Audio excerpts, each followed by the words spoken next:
नमस्कार मंडळी, आजचा दिवस नेहमीसारखाच मस्त आणि घरच्या कामांमध्ये व्यस्त असा होता. सकाळी लवकर उठले, चहा वगैरे केला आणि मग नाश्त्याची तयारी करायला घेतली. आज मी दोडक्याची भाजी बनवायला घेतली होती. तेल, मीठ वगैरे सगळं टाकून मसाला टाकून घेतला आणि त्यामध्ये दोडके टाकले. त्यावर थोडंसं पाणी टाकून छान शिजवून घेतलं. त्यानंतर शेंगदाण्याचे कूट टाकले. मस्त भाजी बनवायला ठेवली. घरच्या घरी साधं पण चविष्ट जेवण तयार होतं.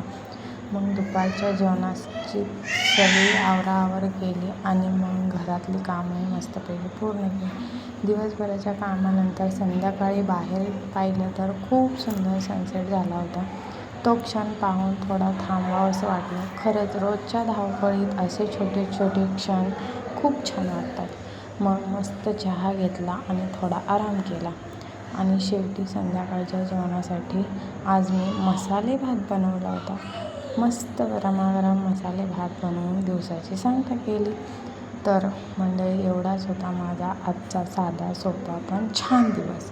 तुम्हाला हा ब्लॉग आवडला असेल तर व्हिडिओला लाईक करा, चॅनलला सबस्क्राईब करा आणि पुन्हा भेटूया एका नवीन ब्लॉगमध्ये.